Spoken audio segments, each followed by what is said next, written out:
Hey, I know I am way earlier than I usually am, and this is without notice.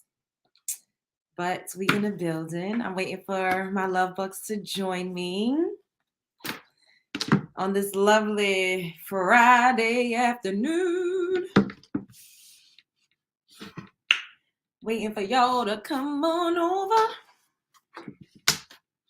Come on over, baby. Woo. I feel like I'm always seeing stuff flying. Y'all ever experienced that where you just see like stuff and it don't mean nothing? Is the lighting weird or is it just me? I don't know. Is it weird? Is it just me? I have no idea. Mm.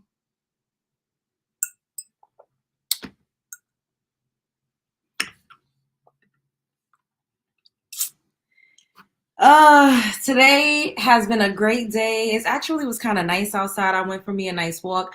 I ran some errands earlier. I got an early start on the day, which I actually appreciate a lot because I got a lot done. And now here it's not too late. It's still bright outside, which I also appreciate because when it gets, hey Cynthia, when it gets dark early, I hate it. That's why they call it the winter blues. And it's kind of chilly now. I think it's gonna rain. So, I put this on, for swag. And also because I was a little chilly. Like this is just like a dress, this is really cute. It's a dress, but I was like, oh, it's chilly. Trying to wait for a few of y'all to come in here so we could get this party started. And we could talk about someone that I actually could call a friend. I got to know Coolio very well, actually. I met Coolio in September of 2021. I met him in Vegas. I went out there for my birthday. I was out there with my cousin. We went to this event, this billionaire event. Like it was beautiful. It was at like one of the hotels out there in like a penthouse suite. He had done like a convention or like a panel beforehand, and then he had an after like event. It was like a mixer. It wasn't like a party, anything crazy. Like there literally was only wine being served there, and there was a lot of business people there, a lot of professional people there. And I was there with my cousin because I know a lot of people. So when I'm out of town, I'll just call some of my friends and be like, hey, is anything going on? And stuff was going on in Vegas. So he was like, let me tell you about this. So we went there. And then Coolio just so happened to come and like, be like a special guest or like a keynote speaker for the after party event. And when everybody was leaving, like I met Coolio. I met the billionaire guy first because it was my birthday. So I'm me. So he came up to me and was like, hey, was telling someone else it was my birthday. So everybody knew it was my birthday. The whole like event was coming up to me saying, happy birthday. So he came over to me, and I remember the wine had like ran out. I feel like I don't know if I had even a glass, but he was like, don't worry, like it's your birthday. I got you. Like I got more wine or whatever. So he got some more wine because this was literally like his suite that he was staying in, but it was huge. Like it was huge enough to have like at least 50 people up in that joint. And it was just beautiful. Like the scene was beautiful. I gotta show you guys some okay. I have to show you guys some of the pictures from that night. Let me head on over to IG right quick so I could show y'all because it was really, really nice. Like I really, really enjoyed myself. And so that's how I met Coolio. And the irony is I met him in September 2021 and he passed away in September 2022. And that was just like it was really sad and disheartening because I we had become friends. Like he was super supportive. We actually started working on music together. Like it was really it was just unexplainable. And so unfortunate because you just never know when life, like when your number is called. You never know when your time has come. And that is just, to remind all of us that we have to just keep living. We got to live to the fullest, and you got to just do whatever it is that makes you happy. And so I'm going to show you guys this. Pac-Man, I don't know what that means, but okay. So I'm going to show y'all, this is the day that I met Coolio. And I don't have, like, I also hung out with him in North Carolina in May. And I didn't really take pictures and stuff because we literally was working on music, and I didn't want it to be weird, and I'm not like that. So I didn't take any pictures. Now looking back, I wish that I did and didn't think like, oh, I don't want, to be taking pictures and stuff. But I was in North Carolina for like 3 or 4 days. This was right before I went to Mexico. This was last May. And we were working on music, and he was talking to me about so many different things. So I'm going to show you guys this. Oh, I probably can't play. So this was when I met him. This is the night that I met him, 2021. That's the event that I was telling you guys about. This is like someone's room. That's the view. It was absolutely beautiful, stunning. So this guy's like a super wealthy guy. That's me. And there goes Coolio.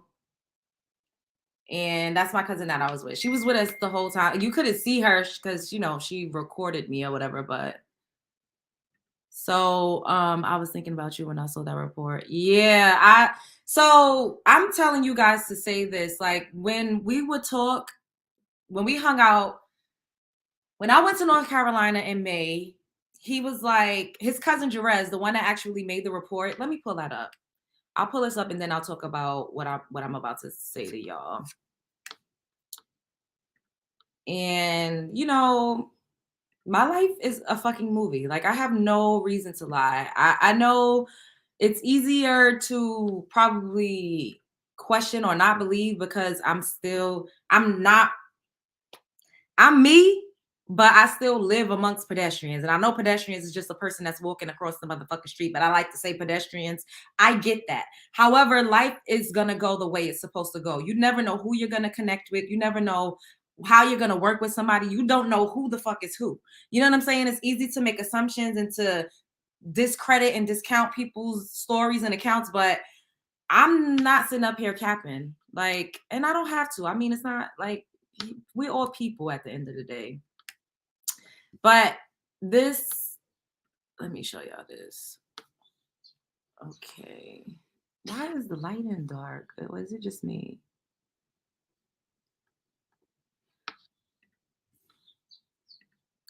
Okay, so it says that shout out to the Neighborhood Talk Fair Use. It says the cause of the rapper Coolio's death has finally been revealed by his family. According to TMZ, the rapper who died last September passed away from a fentanyl overdose. Family spokesperson Jerez. So Jerez was his niece's baby father or like husband. I met Jerez when I went to North Carolina. Jerez was actually like he would drive him around. Jerez also produced music. Jerez is the one who like he drove the car like from the airport and whatever the case may be. Like he kind of helped him out with everything. Like an assistant, producer, management. Like Jerez kind of wore many different hats. And Jerez was working with Coolio since he was super young too. So that was more of like a father figure to him as opposed to just like an employer. And Jerez was super cool.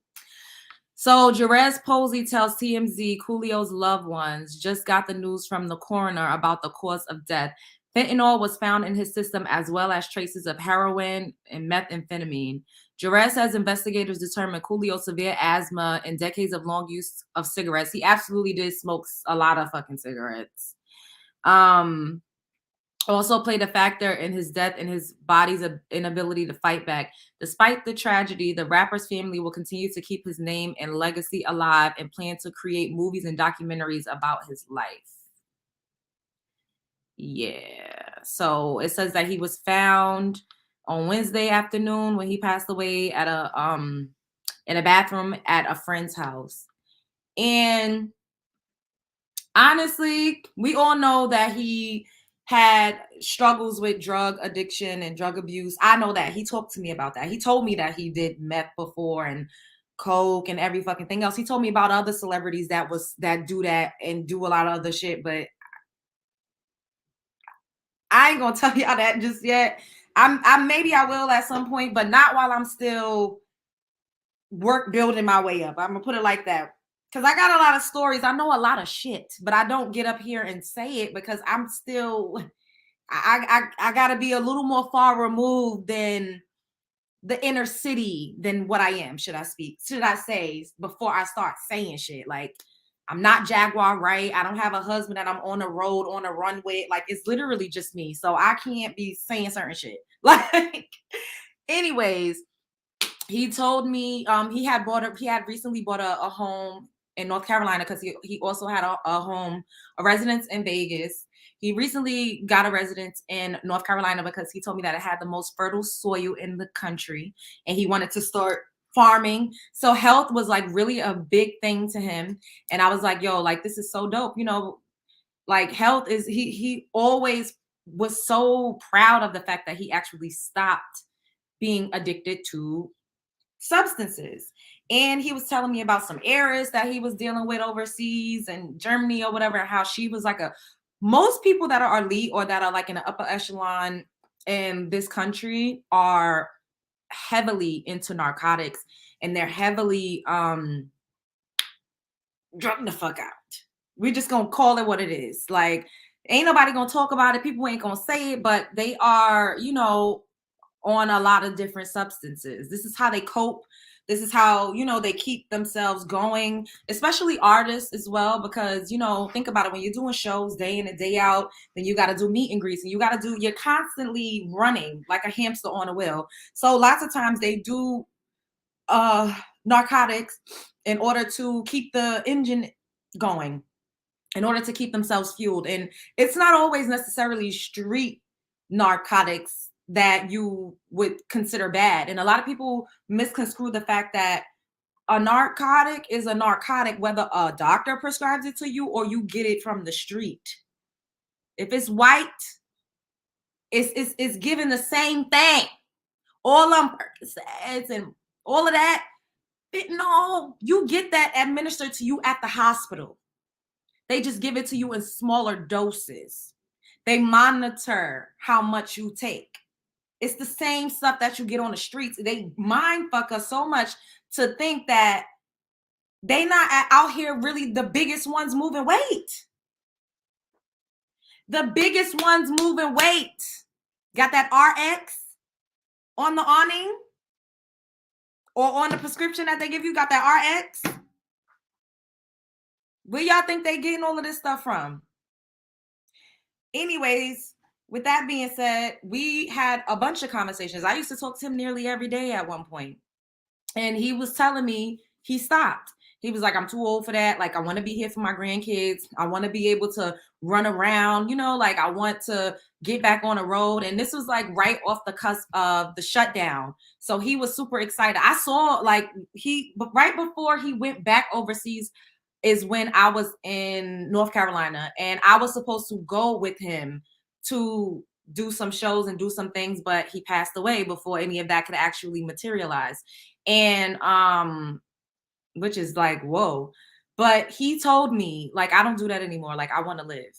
I want to live. He didn't even drink alcohol. When we were in Vegas, one time we was at a casino, he did have like one drink. That was all. I didn't see him doing nothing else. Then when I was in North Carolina, he did not drink anything. None of us, nobody. All he did was smoke cigs. And did I have a vape pen? I'm not even sure if I had a vape pen. When we went back to the airport, when we were leaving. I think he was going to Germany and I was coming back up here because I was flying out the literal next day to Mexico.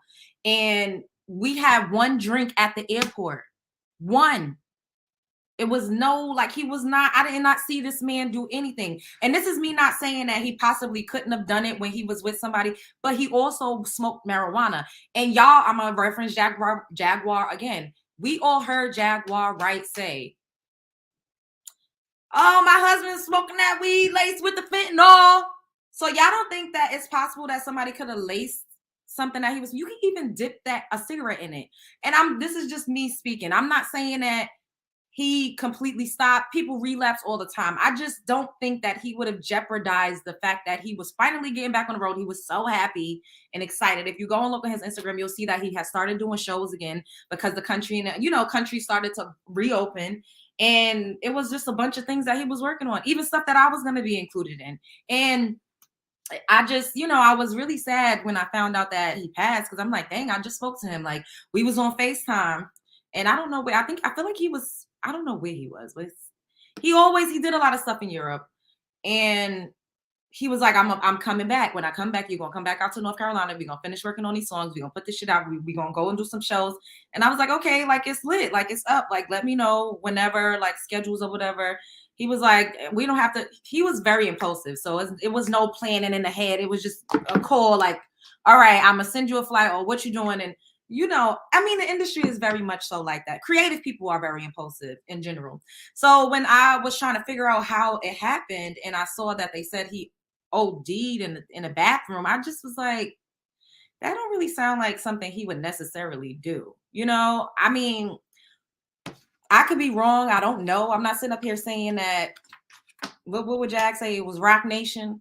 It's not a laughing matter, but I'm not sitting up here saying that I know anything for a fact. I just do know what he told me and what his conversation was like. And it was not that of someone that was abusing or had any intent on doing heavy.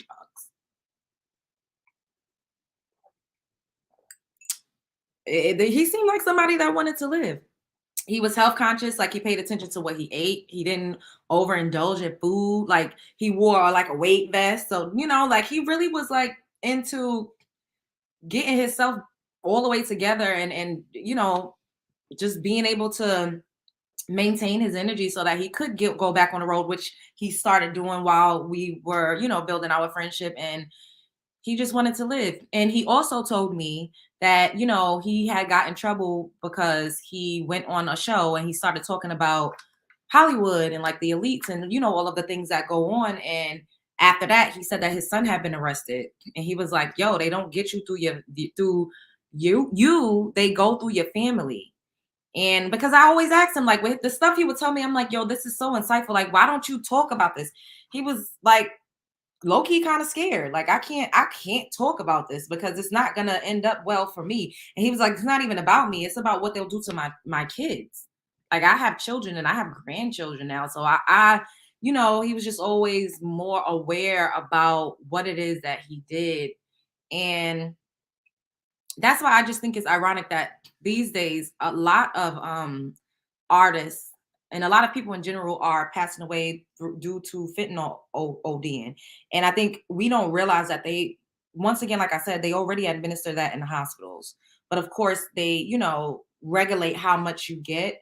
And also, you don't know what's in anything that you take because you're not manufacturing it, you're not making it, you ain't in the kitchen whipping, cooking like a stir fry. You don't know what the hell you're taking. So whether it be shrooms that we think is like from the ground and the organic, whether it be Mary Jane that we think, is a plant, whether it be a edible or may it be some hard shit. You don't know what it is that you're ingesting. You have no idea. Like they spray chemicals on plants, they spray the ground, the stuff we eat is laced with all types of shit that we wouldn't just go out and naturally ingest. And I'm just saying that to say that I don't see, look, yep. Yep. I don't I just don't think that he OD'd. I just don't. And I had a dream about him too. I had a dream about him like maybe 2 months ago. And I was at an event. It was like at some fancy hotel, and I was walking, like, trying to get in. I don't know if I was with my cousin, and I had just got off work. I wasn't prepared, but she was like, "Oh, you could go change. Like, I got a dress for you or whatever." So I went to change. But when I went into the space, it looked like a pageant space, like where every girl is like dressing up and like, like in the pageant dressing rooms where everyone has like ballroom gowns and they doing hair and makeup. It was that. So on the way, me coming out to go into another part of the hotel, I saw him and I was like, hey, like, oh my God, what's up? Like, where have you been? I said to him in my dream, I thought you passed away. And he said, I didn't pass away. They stuck an IV in my arm. And I was like, they stuck an IV in your arm. What you mean? He was like, yeah, I'm right here. Like, I've been here the whole time. They put an IV in my arm. So I was just like, okay, like I have very prophetic dreams. I do. And I just don't know. What you said? Who taught you about all the Black indigenous ancestry stuff? Like, who are all of those that teach about that? Who do you enjoy listening to the most? So Coolio also spoke about Black people being indigenous, or sometimes they would refer to uh, melanin rich people as native, but native is not really necessarily a term that I would identify with. I would more so say indigenous, but Coolio, and before Coolio, Dane Calloway, and before Dane Calloway, my grandfather and my great great grandmother, she taught me about that. My great great grandmother, her last name was Moss, and she was what people would consider a mulatto. And they called her mom white, but I seen like a painting drawn type of her mom, and her mom looked a little ambiguous to me. She had like long wavy hair, and her father was like darker skinned. And my great great grandmother was conceived in 1919. So you got to think, how is it that an interracial couple was able to procreate and seemingly thrive in the early 1900s, when racism and all of that exists? A lot of the things that they tell us didn't necessarily happen in the way that we think they happened. So when people try to tell me I'm, West African, I'd be like, I don't have any aunts over there. I don't have any relatives. I don't know anything about that. I met my ancestors and they didn't tell me anything about that. 1919 is not that far removed from 1868 when they told us that slavery ended. That's not that many generations removed. So if there were any stories that were going to be passed down about that, then I'm sure that they would have told me. And this is not me saying that no melanin rich people came from Africa or have African ancestry. I'm not saying that at all. I'm just saying I am going to listen to what my grandparents told me over a book or a movie that was written, produced, and directed by a Caucasian man, that whose sole purpose for me, my likeness, and people that look like me is to oppress us, paper genocide us, demean us, disenfranchise us, misplace us, misguide us, and mislead us. I don't understand why we just fall for that. And yes, they've recruited people that look like us to further push the agenda forward because, I mean, there's always a sellout somewhere. God damn. Am I related to Coolio? No, I'm not. He was my friend. What you say? I work in hospitals and now they're administering fentanyl like it's a regular pain medicine. With him, it is, but actually 10 times stronger opioid than morphine. See? That's what I'm saying. All of the drug, everything, it originates somewhere. Even diseases and illnesses and ailments, we don't naturally develop all of those things as human. Our bodies don't naturally produce those things. It's usually administered to us through a jab. Do we really read the fine print? Do we know exactly what it is that they stick into us? We have absolutely no idea. And since you come out the womb, they start shooting you up with shit. And a lot of us, especially in our community, we don't really look into what's being administered to our children. I don't have children yet. Ooh. But we don't look into what's being administered to the children. We don't know what's in these jabs. We have absolutely no idea. We just lay down and take it. We don't question anything. And that's another reason why. Let me play this video. So I'm gonna play a video that Coolio and I did. I was a little schmiz. It was my birthday. I'm gonna play this video and I'll let y'all hear in his own words what he had to say as far as like melanin rich people in this country goes. Oh, excuse me. And he was talking about Dane Calloway. So that's another person that's one of my friends. He's really lit on YouTube with his content. Like he's super smart. Y'all gotta watch. Y'all gotta watch. Thanks, Black Coffee. I appreciate you, boo.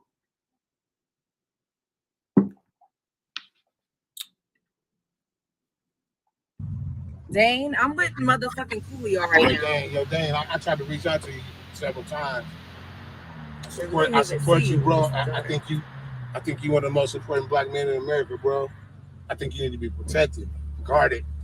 You're a treasure. You just fucking said, you know what? You're not an African. You're a Native American. Yeah. He said this, and I asked him. I said, "Do you know Dane Calloway?" And he said, "Yes." Of course I do. Of course he does. But I knew this. I knew this already. I knew from my grandparents. My grandparents were full blood Native on my father's side. Do y'all hear what he said? He said, "I heard this from my grandparents." Coolio was 59 when he passed away. So his grandparents had to have been born in the 30s, the 40s. Do y'all know that in this country they literally deleted us for claiming our actual heritage, and they allowed Caucasian people to claim Native or Indigenous heritage, and all they had to do was pay $5. Y'all ever heard of the $5 Indians?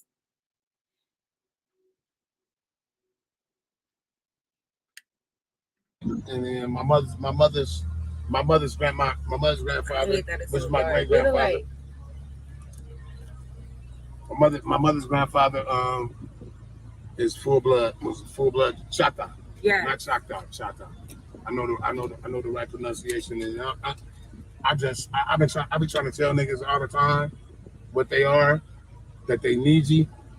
You know what I'm saying? We the melanated Neezy from Turtle Island. I know where I'm from. Turtle Island. I know where I'm from, brother. I'm trying to spread the word. So Turtle Island is what this landmass was called before they named it America.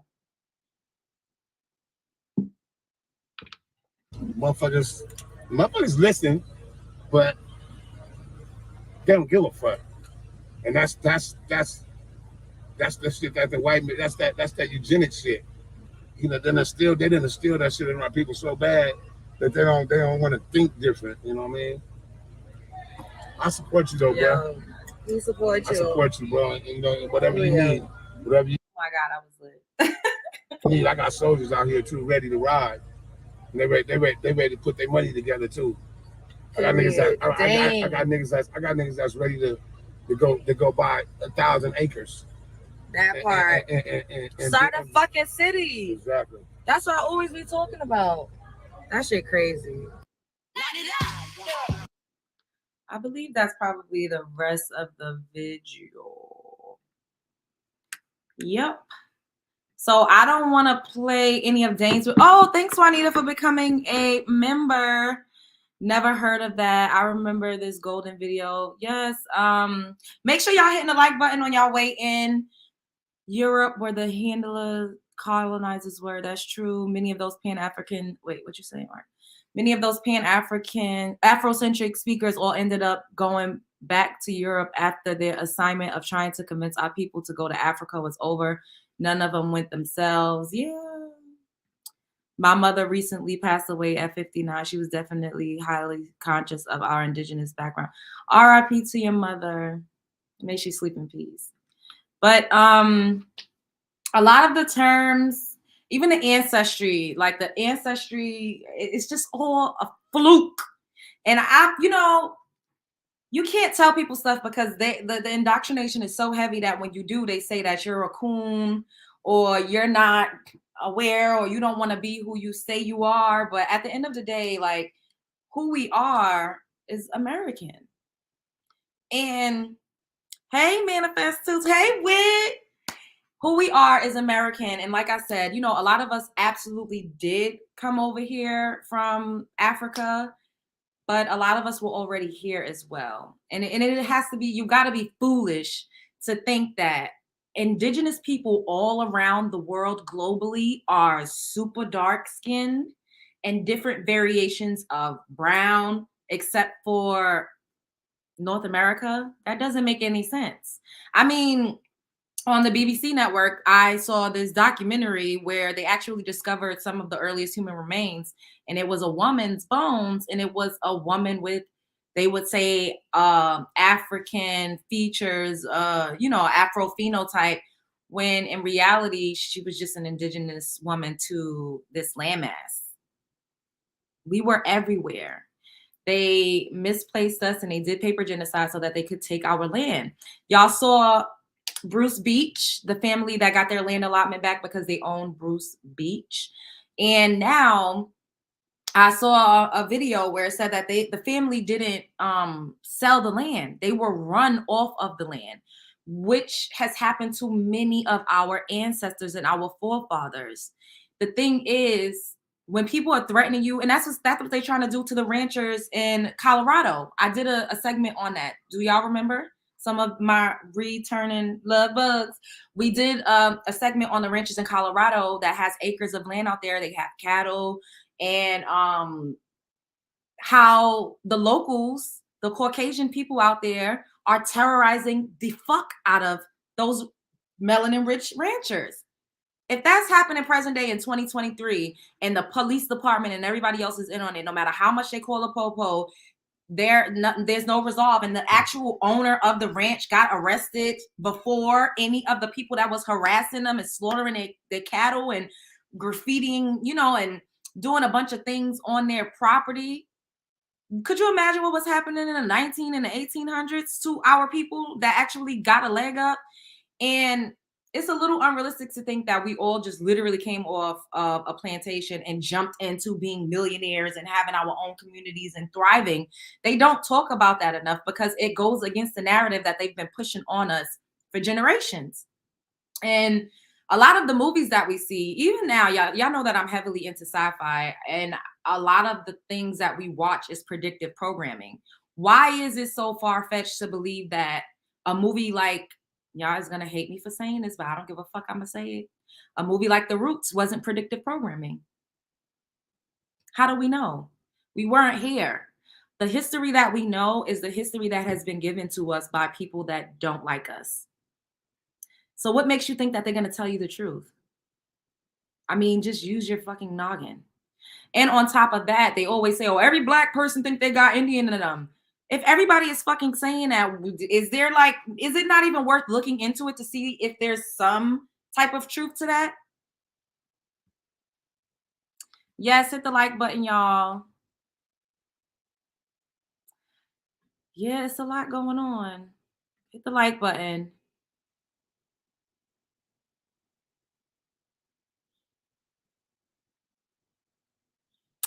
That's not entirely true. A lot of us can trace where we're from. We just don't do it.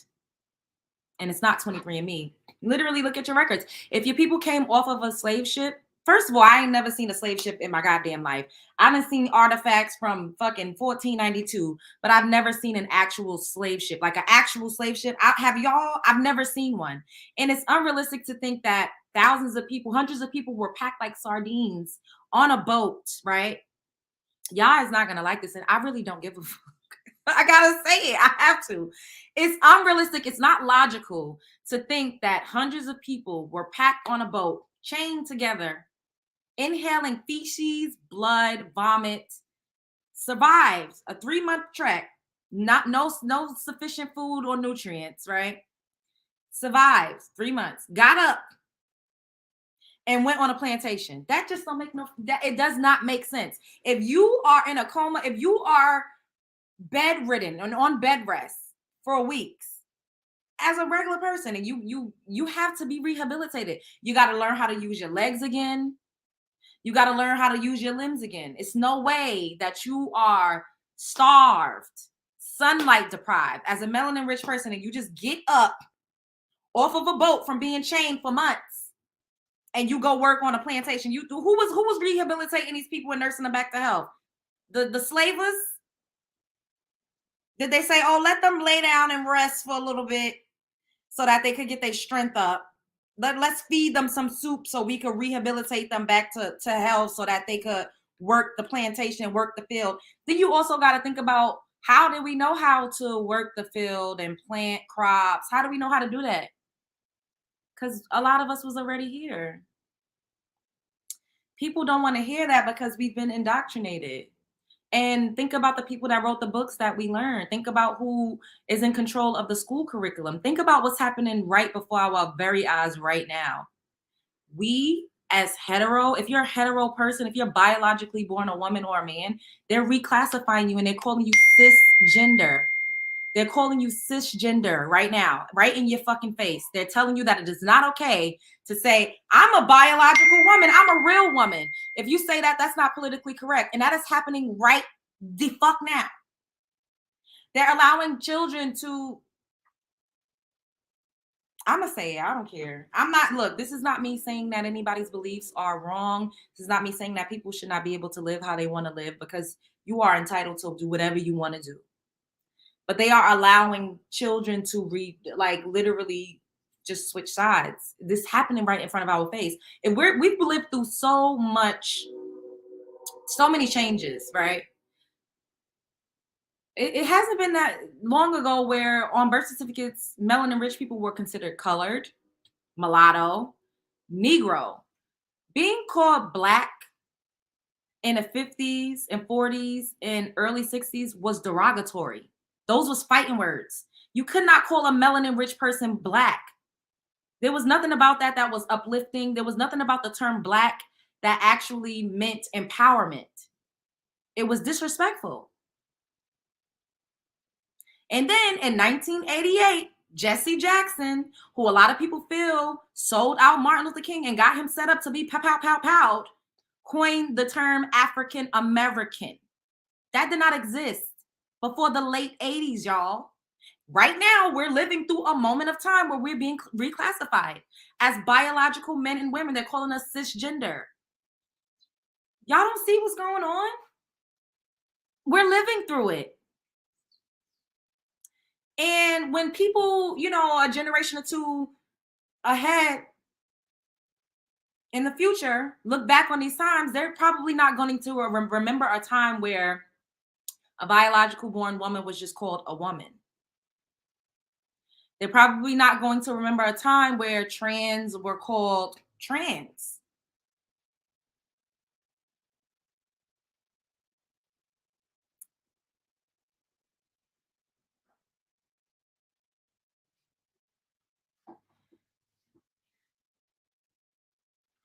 You was in a hospital for 6 months in 2018 and you went to rehab for a month. So y'all mean to tell me that people was packed like a sardine, like I said, inhaling vomit, blood, feces. People clearly probably was, not making it. So they were, I got to use code words, perishing right beside them.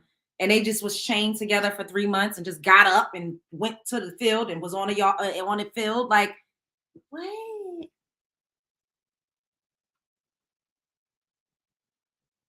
It makes you cringe to be called cis. Yeah. And now if you say you don't like that, you're politically incorrect. You're a hater. You're a phobe. Literally. And I'm not gonna, I don't care. Like, I feel like there's a war on women.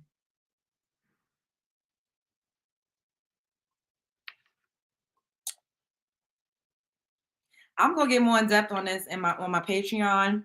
I've been trying to upload a damn video on my Patreon all day today because I made one on sex magic, voodoo clam, and soul ties. And for whatever reason, it's been giving me a hard time. But I just think that we're all entitled to think what we want. But I don't like when you have a difference in opinion, or when you have a different outlook, or when you choose to believe your family over the system, people demonize you for it. They ostracize you. And that's exactly what is happening to biologically born women. You don't see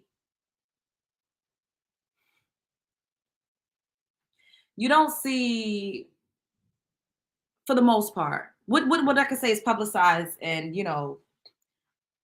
sensationalized in the media. You don't see women, biologically born women, as transitioning to men necessarily in the headlines all the time, or competing and trying to compete in sports and step into arenas of men. Like, you don't really see that. So you just got to think, like, why is it biologically born men that has transitioned that is y'all picking up what the hell I'm putting down? Because I'm trying not to say too much, because I once again, adults, grown adults, absolutely should be able to do whatever it is that they want to do. Okay. Wait, hold up. Nisha, you said I've done the research and my family has had land in Kentucky since the early 1900s. I'm currently working on getting our land back. A lot of our ancestors had land, and I'm so grateful that you actually doing the research. If a lot of us did the research instead of believing that everybody was just in Africa, y'all, we would figure out how many land allotments we have in this country, and they do not want us the fuck to know. Because what happened with Bruce Beach is what will happen all over this country. Y'all see that they're revolting in South Africa because they know that they are South African. They not telling them we shipped y'all over here from America. They ain't telling them that. They know that's their land. So the Afrikaners, which is the Caucasian Africans, got to get the fuck off the land because they know who the rightful owners are. If we knew, like what Nisha said, and we actually did the research, do y'all know how much fucking land and bank trusts and bank accounts and all types of stuff the Freedmen's Bank just collapsed? Where y'all think all that money went?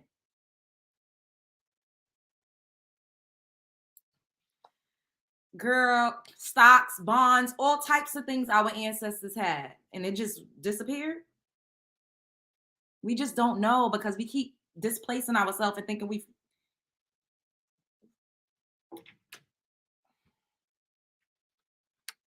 Hey, Storm, thank you. Wow. It just gets the fuck on my nerves because y'all look. I be trying not to say a lot of stuff, but we gotta wake up because a lot of us were already here.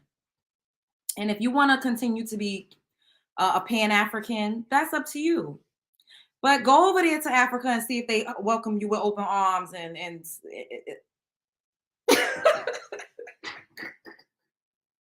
go on over there and see what happens. You think they just gonna give you African citizenship? Because African American is a misnomer. I ain't never been to Africa a day in my life.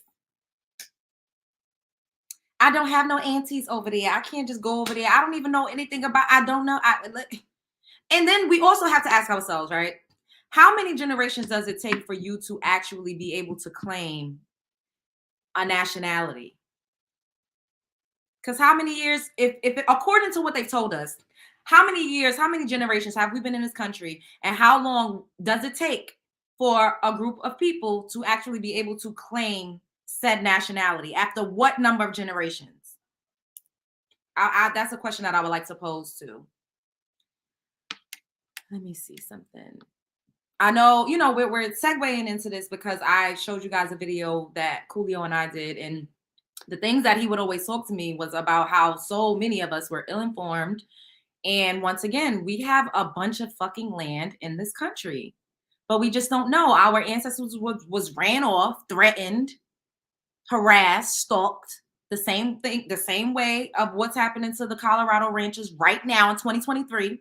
If it's happening in 2023, could you imagine how terrible it was when the Popo was still operating from which they actually was founded, which was catch a nigga.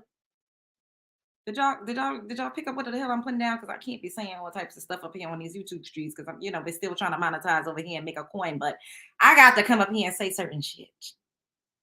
The Popo was founded to catch a nigga. Like it's the same thing. Everything that's happening now is nothing new. Them powing you in the street, harassing you. It's gotten a little better, I'm guessing, because they've allowed some of us to be a part, which once you become a part of the blue team, you got to just pledge your allegiance to that. And you often sell out your own because now you're part of that gang.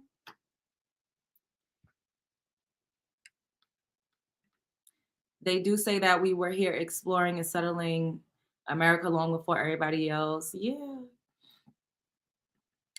What? And you found a freedman? Are you on Instagram? Can you DM me, Nisha? And found my freedman bank account info, but don't know how to see about getting the money. See, all of us need to do that. And this is something that this is going to be like a journey that I take, and I really can't wait because I'm gonna document it all. Like, I have so many things that I'm going to do and that I'm doing, and timing is everything. But I'm just really excited because I know I'm going to listen to what my grandparents told me over any fuck nigga on the internet or any teacher in school that didn't feel like I was shit anyways, like, or whatever the fuck the predictive programming shows I've been watching on TV. Like, come on.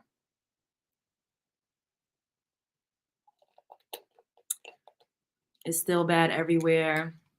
Hey K Shaw, hit the like button. Yes. Like, share, and don't forget to hit the notification, that part. We have to make our lives better here in the US better. Africans belong to the Chinese now.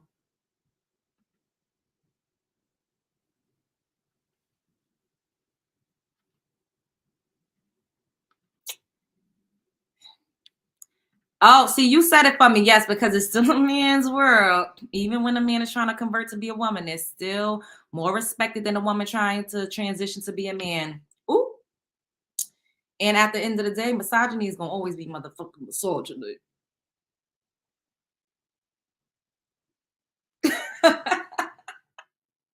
Misogyny going to always be misogyny. But they said, nah, I can't. Damn, I just be wanting to say all types of shit and I can't say it. I be trying because somebody really, people be getting offended, and I don't think it's fair that we live in a world where they always preaching freedom of speech and equal rights and allow, our voices to be heard and respect me. And what Kaya said, you better respect me. You gotta respect what everyone else says, but if you don't agree or if you have a difference in opinion, then automatically you're a phobe, which means you're afraid. Like, who the fuck is afraid? Well, ain't nobody afraid of these people. I don't see anybody and run across the damn street or walk the other way. That is not any of this. That is not how any of this works. I think that people should absolutely be able to live their life and think what they want. Why do you have to, why is it necessary to impose that on everybody else? That's my only thing. Like, if I'm not bothering you, I don't go to bed with you. I don't go home with you. Doesn't matter if you feel like you African and you ain't never been there a day in your life. That's your business. If you want to be a cat, and that's your business. I look. I'm not here to tell anybody to be or do or think anyway. I just think that we need to stop being so narrow-minded and do a little bit of research. Pick up a book. Hey, Nicole. Thanks, boo. Yes, our freedom of speech is very much so silenced because you're ostracized, you're canceled.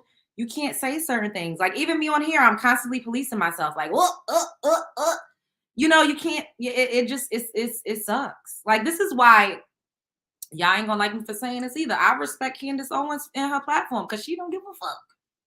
Like, she says everything that I want to say to y'all right now in reference to certain topics that I would not, I'm well, at least not now. I'm not gonna say. She say it and don't give a fuck. That's freedom.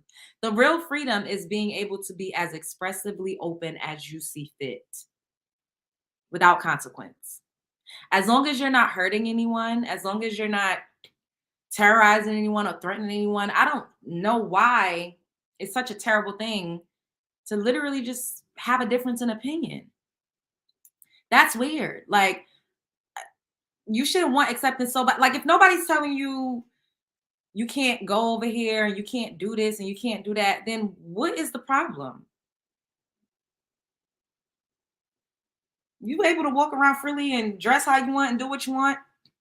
What the fuck do the rest of the world got to do with it? I just don't know. Like, even what's going on in Uganda, they passed a law banning y'all know what I'm talking about. And a government official in Canada is like, oh, we're gonna take away aid. We're gonna, rally with the community. Like, mind your fucking business. What do we got to do with you? What the hell they got going on over there? Nothing. People just need to mind a business that pays them. And I don't agree with anything. I don't agree with, yes, because we're gonna be getting it popping over there. Like, once I figure out how to upload these damn videos, y'all, I sent them it I ain't even gonna get into it, but we getting it popping over there. What's my thoughts about Fresh and Fit? I really don't know. Like I think I've seen oh, excuse me, my allergies acting crazy. I've seen clips. I don't really like to, honestly, since I started doing social commentary, and I was just talking to my bestie with, I don't know if she's still in here. We were just having this conversation. Thank you, Trina C. Thanks, boo. I appreciate it. We were just having a conversation about this a couple hours ago about how we had no idea that black, I don't like to use the term black, but I'll use it because I understand. I socially identify as that. I get it. It's a social construct. I get it. But anyways, that's another story for another day. Black men really don't like a lot of black men don't like black women. And I didn't know that until I started really doing social commentary, maybe like a few months ago. And I started to, look at what was going on social media and red pill manosphere and blah, blah, blah. Like I would see bits and pieces, but I didn't know it was that bad, especially on TikTok. The shit is fucking scary. And to constantly perpetuate hate against black women, I just don't understand. Like, it's just so weird. It's very, very strange. And the only thing I could gather is it got to be jealousy and envy. Because why else? Like, if you don't like somebody, right, keep it the fuck moving. Like, you got to be jealous. I'm not going to spend my whole life talking down on something that I don't think is worthy. Unless I do think it's worthy and I'm mad, I'm jealous, it's some type of envy, some type of hate. I'm like projecting. It got to be something deeper than that. But podcasts like Fresh and Fit, they fucking clowns. In the real world, nobody would pay them no attention. That's why I be like, I'm not in real life. Fuck this internet shit. I mean, no, not fuck the internet shit, because this internet is going to help me continue to build my voice, my empire, my brand. But all in all, in real life, if you seen some of these fucking clown bozo ass niggas, you would not even, what? People wouldn't even look their way. They don't have no real internal power. That's why they get up here and act a fucking fool. Because they ain't got no internal power. If they did, it wouldn't be no reason to hate on a group of women.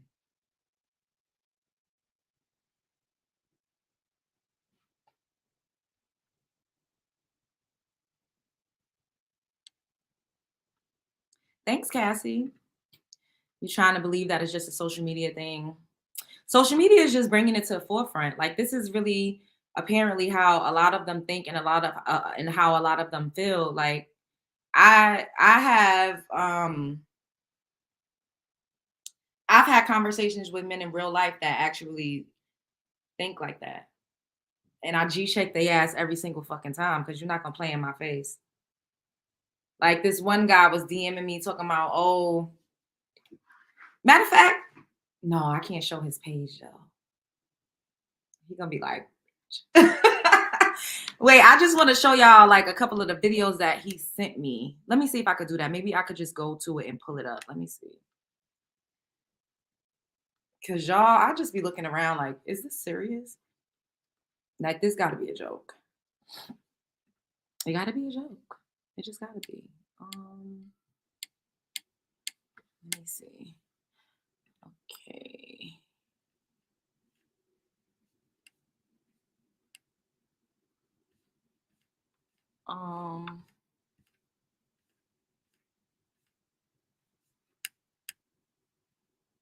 So he sent me this. Let me pull, like, he sent me a series of videos. I'll just, since we here, I haven't been live with y'all in a little bit.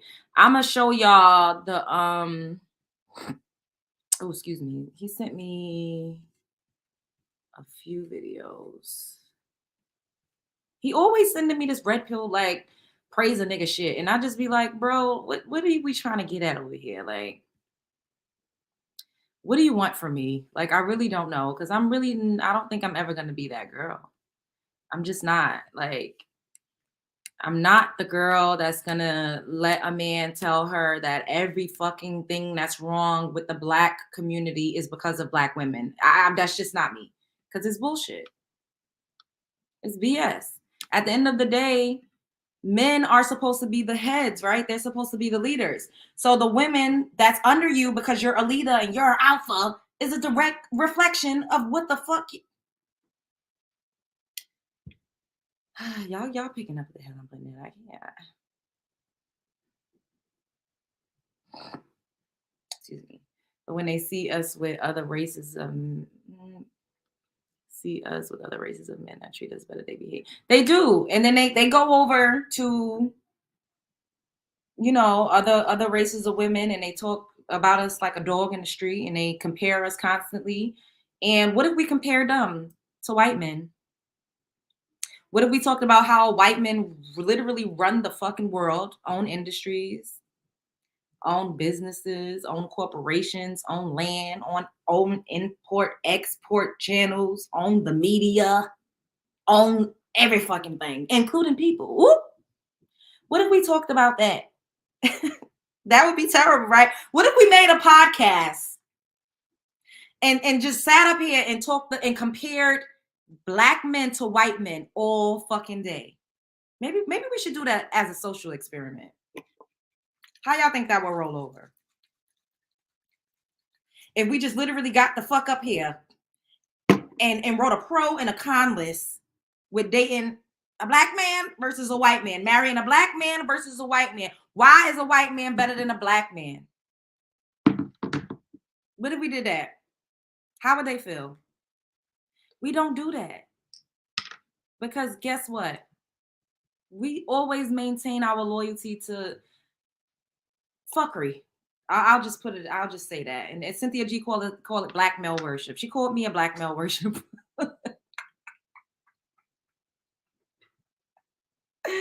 I said, shit, I need to look in the mirror. Am I?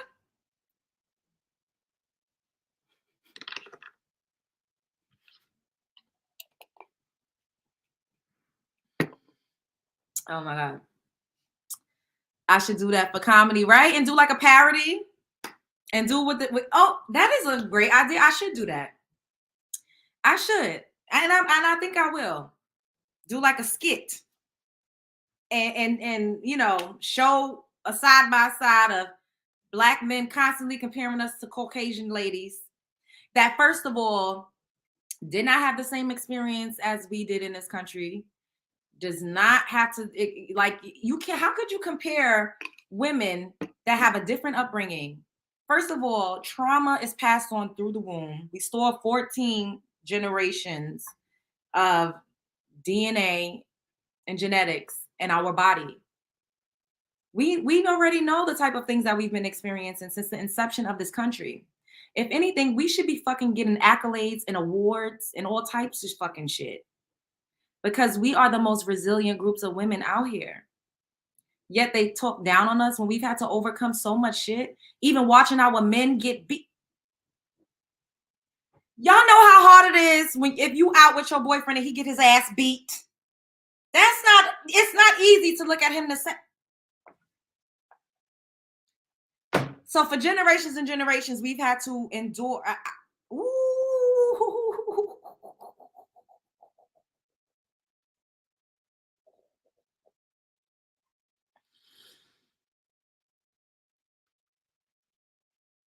That's that splat.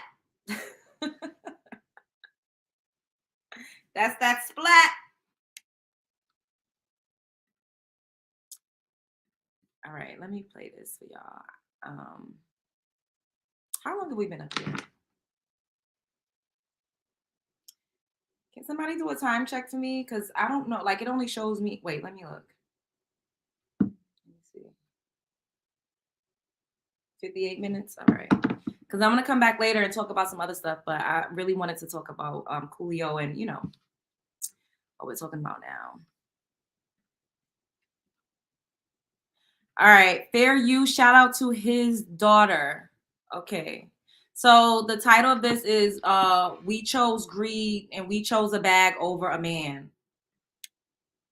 We did not have a choice. We chose greed. We chose a bag over a man. We chose to not have our children. We would rather have a bunch of money than have our children have a father in the home. So we're not saying no.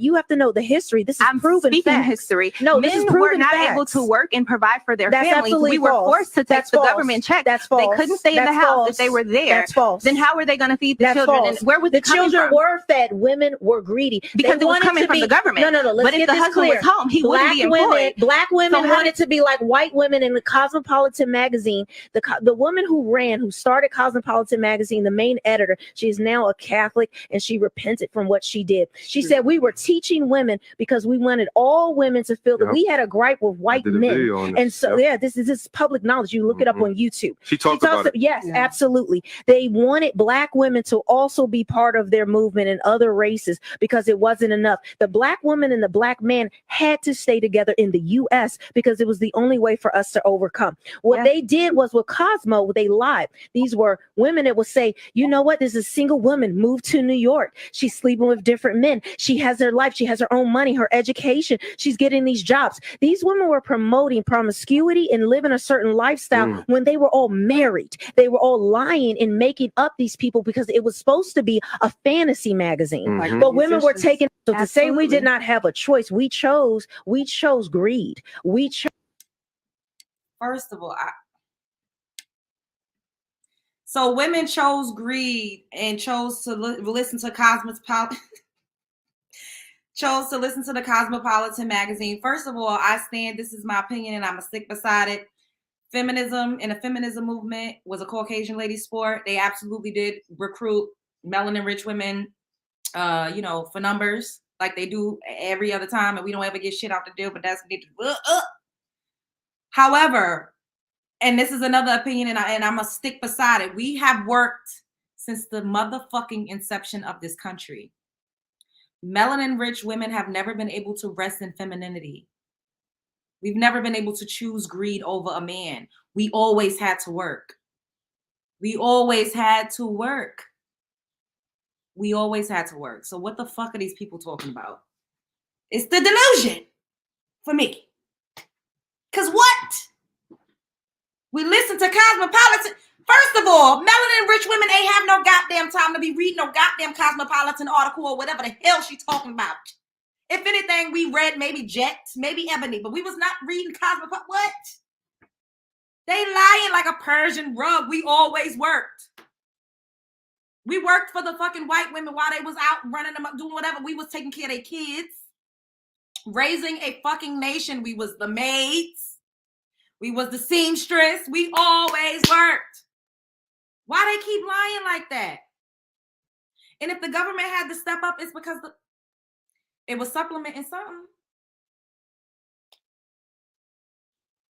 Could it possibly be the father's income that was null and void? That was no way the fuck to be found? Because let's not act like men just didn't get the fuck up and leave and say, I don't want to do this. Like,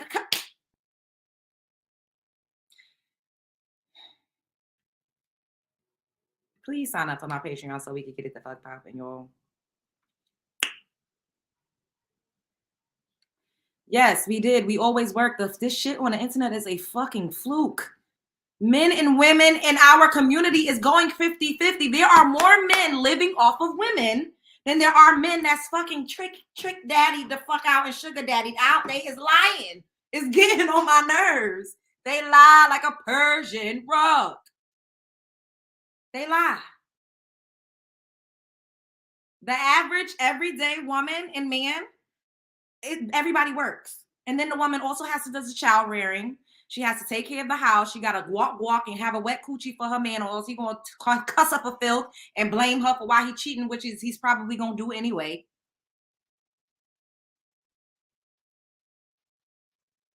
I'm going to need everybody to stop lying. I'm going to need the lies to cease. Facts. We always had to fucking work. We ain't never get to do it. What the fuck is they talking about? Go to New York and what? Maybe now in 2023, a lot of us is opting out of that bullshit because we would have woke the fuck up and smelled the Folgers. Who is signing up for that? Gotta run a nigga down for some Pampers. Gotta give out coochie just so he could come to a PTA meeting. Ain't nobody got to what?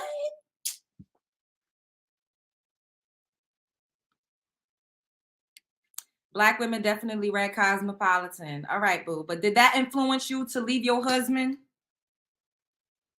And she's not talking about Cosmo. How old are you, Kim? Are y'all like in y'all 60s? Because maybe if y'all 60, then I would get what I would pick up what you're putting down. But present day Cosmo, that's not what she's talking about. She's not talking about our generation. She's talking about generations prior that chose Cosmo. Let me see if I can find this article which she's talking about. She's not talking about this generation. Unless you're an older woman. If you are, then okay.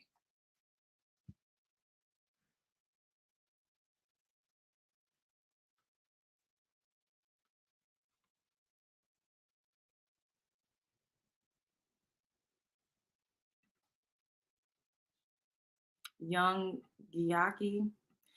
Absolutely, that did happen. However, we always worked. So feminism by way of women wanting to go into the workforce, that is what everybody usually focuses on when they talk about feminism. They don't talk about the fact that we couldn't, get a home loan or we couldn't get a bank account. Nobody's talking about that. These funky ass niggas is talking about the fact that we wanted to be equal to men and have jobs. That's mostly what they talk about. Look. You 40, boo, y'all young. They not talking about this generation. I read Cosmo a couple years ago.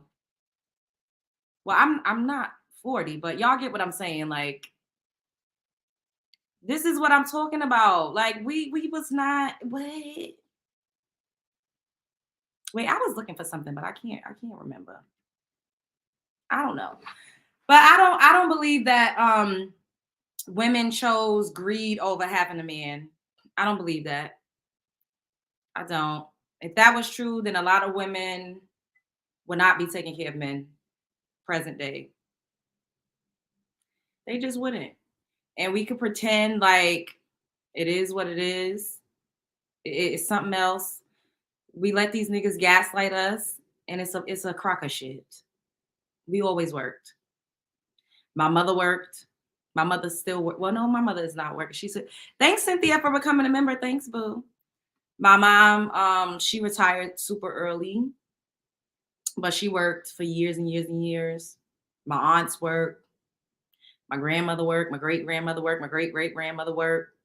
I don't know any melanin rich woman that just did not work. I don't. That was just a kept woman or a housewife. I never saw that. And all of them had children, multiple children.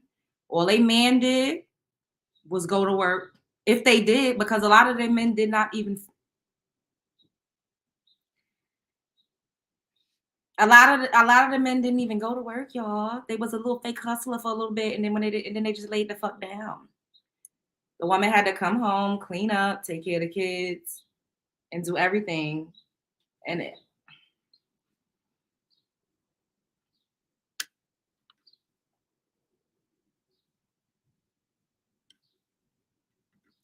women are still getting their asses beat. And let's not just focus on Cosmo because it's bigger than just a magazine. However, I don't believe, once again, that Black women were heavily influenced by Cosmo to want wealth over being with their man. I don't agree with that. I don't agree, Kim. I don't. And women were getting their asses beat and wanted a way out. They did. They were. And unfortunately, in 2023, we are getting unalived. Is it every 3.5 hours? Let me Google the statistics because I don't want to fixate too much on a magazine. Like that was just a little point that she made.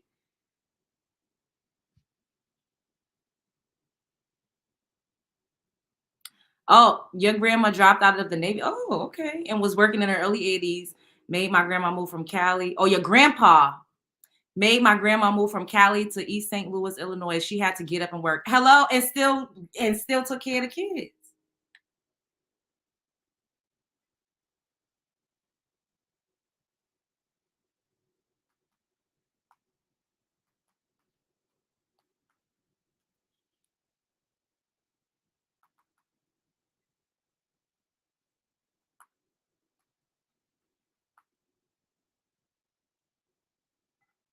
My phone is dying. Oh, let me go back to another. But you asked my grandma. Okay. Okay. All right. Everybody read Cosmo. Were you guys influenced by Cosmo to leave your man and want to pursue a different lifestyle? Did your grandmother leave her husband and leave her man because she read an article in Cosmopolitan?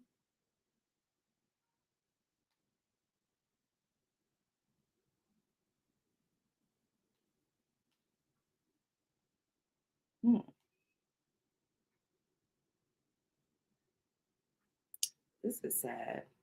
I don't even want to lie.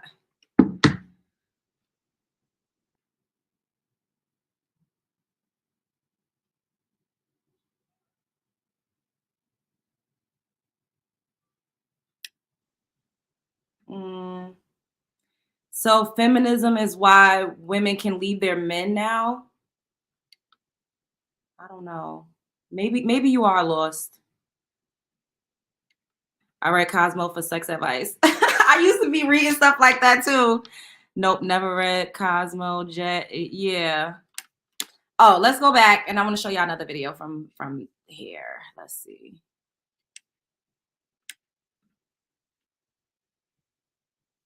Kim, if you're a feminist, that's okay, boo. I'm not knocking anybody. Like, I think that we're all entitled to think how we want to think and to live how we want to live. Just certain shit, just in my opinion, doesn't really make sense. And it don't add up. And that's just my opinion. And I'm going to stick beside it. You can stick beside yours, boo. If your grandma left home or left her man for Cosmo, we could stick beside it. What else? I wanted to show y'all something else. Oh, let me show y'all this. Let me show y'all this. And then show y'all. So this man had 30 kids, right? Let me show y'all this. This man had 30 kids. And I sent this to this guy because he kept saying, oh, black fathers are, you know, they take care of their kids at a higher rate than everybody else. And I was like, okay, they take care of their kids at a higher rate when they're in the house. But are they in the house at higher rates than other men?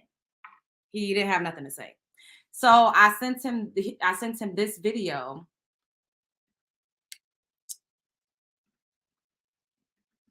Shout out to Black News Page.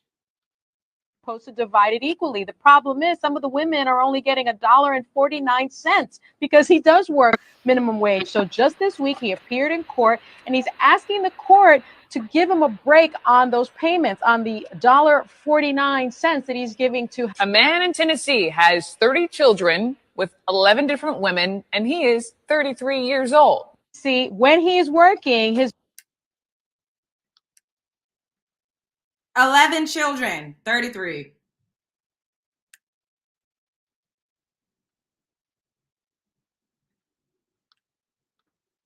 No, he got 30 kids by 11 different women at 33. So let me see what happened when okay. So I sent him that. And you know what this man said? He said, that's marketing. Stuff like that is to damage the image of black men. It's clickbait. I'm not clicking on that. And I said, this is real. That man actually has 30 kids. How is it clickbait? And he said, that's an anomaly. It's polarizing and good for clicks. That's not the norm, and you know it. Don't let them take down a fake. Don't let them take you. Oh, he meant to say, don't let them take you down a fake rabbit hole. And I said, okay, so on average, I'd say it's 5 kids to every 1 man. On average. He didn't respond. So then I literally opened my TikTok and I saw this. And I was like, oh, look at that. Look at that. Let me show y'all this.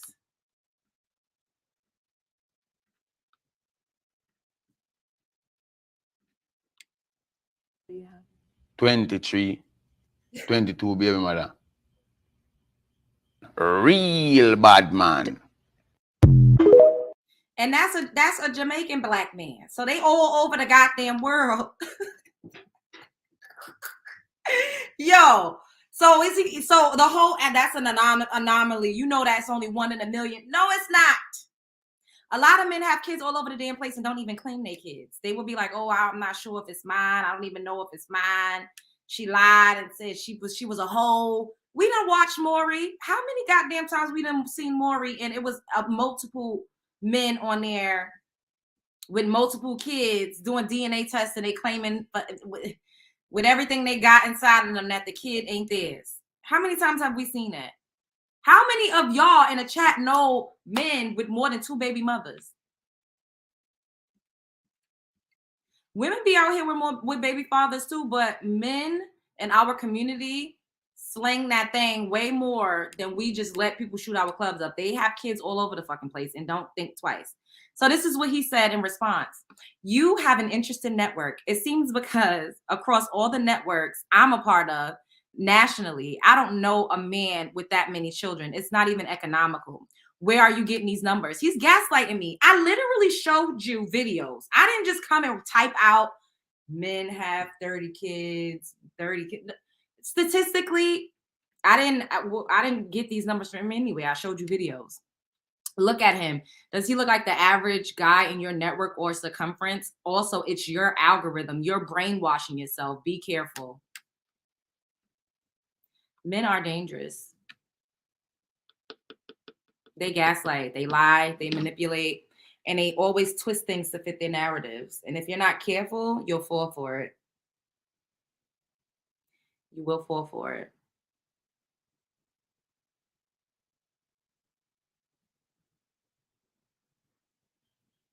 Yeah, it's a lot.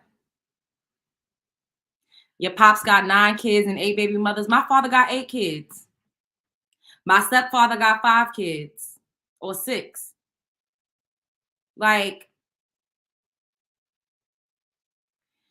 I have several Jamaican friends where they have 15 plus siblings because of their father's traditional belief about being fruitful and multiply. This is why I say the internet is a fucking lie. If you ask people in real life, how many siblings do you have? If you look around you in real life, I mean, our generation, like we're doing a little better. Well, I don't even know. I would hope that we're doing a little better. But look at, even in the hip hop community, they got kids all over the fucking place. Little Baby, his baby mother just did an interview. One of his baby mothers just did an interview with Tasha K. How many kids he got? 4 or 5. Moneybag Yo, Ari's big boyfriend got 8 or 9 kids. YBN NBA boy, whatever the hell, he got about 12 kids. On average, these men is out here just having a lot of kids, and I'm gonna need people to stop lying like a Persian rug.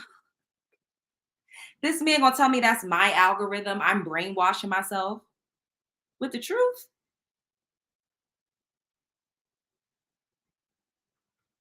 YB got 10.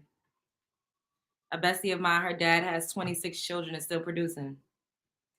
That's crazy. Make sure y'all hitting the like button and subscribe on your way in if you're not already subscribed. It's ridiculous out here. I just look. The way these men run around here projecting that women of a certain age is lonely, don't nobody want them, they ain't living right. They projecting because it's really them in turn that's lonely. And they want somebody to take care of them. And women be lonely too. But women are not out here so concerned with men that's not getting married. Oh, these men don't get married by this age. They ain't gonna have nobody. We not out here. We not that worried or concerned with what it is that they're choosing to do as much as they're concerned with us. The women that they hate and can't stand. I just be confused. Like, none of it makes sense. 12 kids in the STD. Lord Jesus. Ma'am, I'm late. YouTube showed it and sent me no notification. Your grandmother had 23 kids. Wow. That's a lot. My grandma had 5. My grandma had 5. My great grandma had 5. So people, but they had the same baby daddy though. Like they didn't have a bunch of baby daddies all over the place. I don't know. Let me see if there's anything else I want to, because I want to come back and talk about something else. I don't want to spend too much time. How long have I been on here?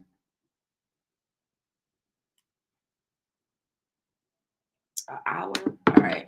I'm gonna play one more vid and then I'm gonna leave for a little bit and I'll come back probably like in an hour.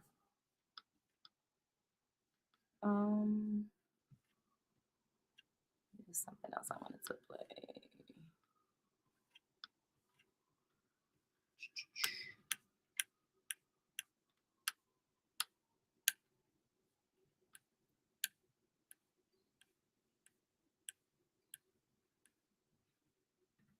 Is it this one?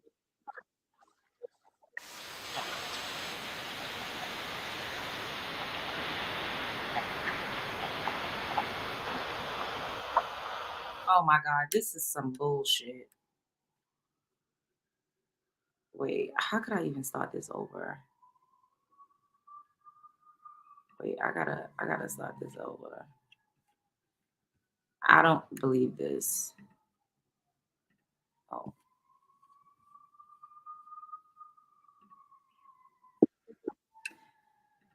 All right. This is the last video I'm gonna play, that I'm gonna leave and come back in like an hour or so.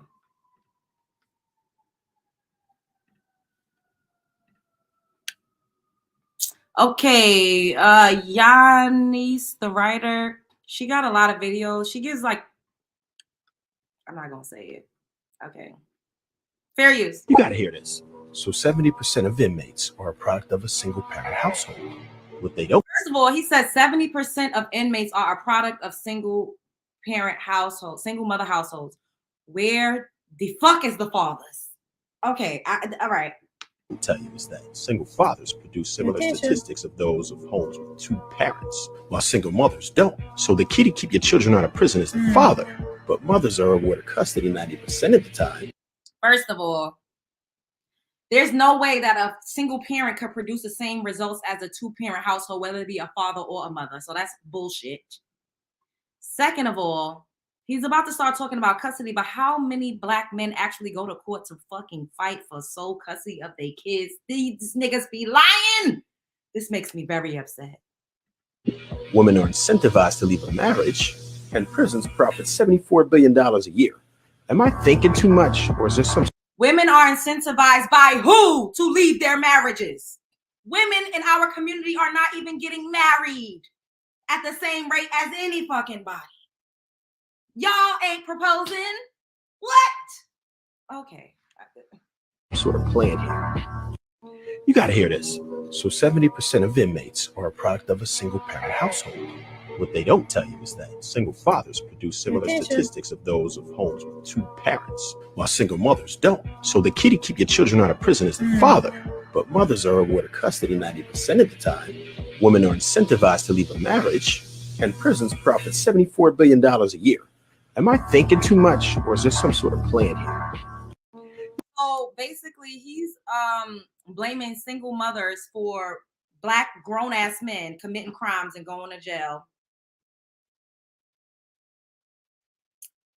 And saying that 90% of custody is awarded to the mother, but what's the percent of men that's actually going to court to fight for sole custody of their children? And women are being incentivized to leave their husbands. Women are not even getting fucking married. Niggas is shooting the club up to randos and claiming that the baby ain't theirs. What? Am I thinking too deep? In the fucking the pick me. Listen to this. Bitch, you is a pick me. I can't. Rich getting his data to the 70s. He sounds like the late Karen.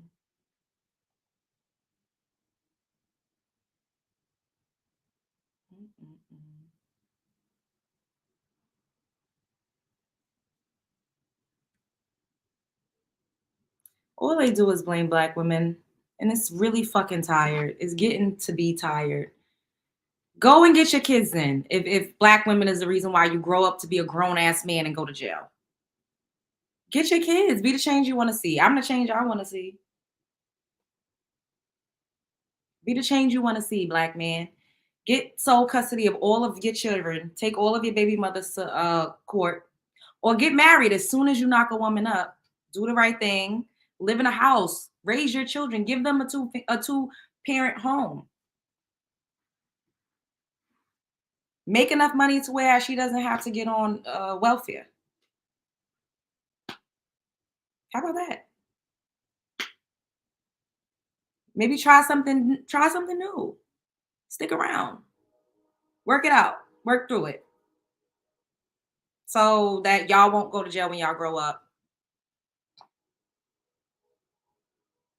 They take no accountability for that part.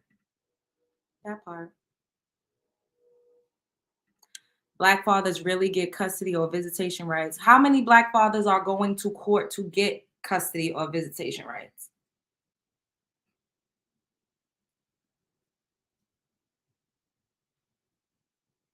Yeah, we get blamed for everything. We the reason why they go to jail. We the reason why They oppressed by white men, yet they go over to white women, the very white women that birthed the white men that's oppressing them. That don't make no fucking sense to me. When you're a child, the first God of your life is your mom. Your mom's womb is a portal. She ushers your spirit into the world. You are your mother. Your skin is your mother's skin. Your mom incubates you in her womb. She grows you. So whoever you come out to be, of course, nature versus nurture, you're influenced by, your environment, but your soul and your spirit, the core of who you are, has a lot to do with your mom. So white women have absolutely no fucking skin in the game when it comes to white men being the devil and oppressive. What? Why is Karen's even a thing? If they, you know what? Now I'm about to go on a whole other tangent, and I want to come back because I want to talk about some other topics. So we're gonna come back. They don't want to stick it in. They leave them as single mothers. Yeah, they do. They absolutely do. They do, but it's black women's fault. It's black women's fault that they make white women single mothers.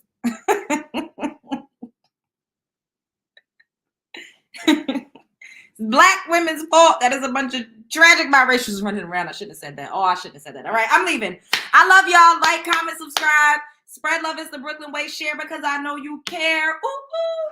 I'll be back probably within an hour because I need to, get myself together. A little something. I love y'all. Once again, spread love is the Brooklyn way, and I will see y'all later. And sleep in peace, Coolio. My friend.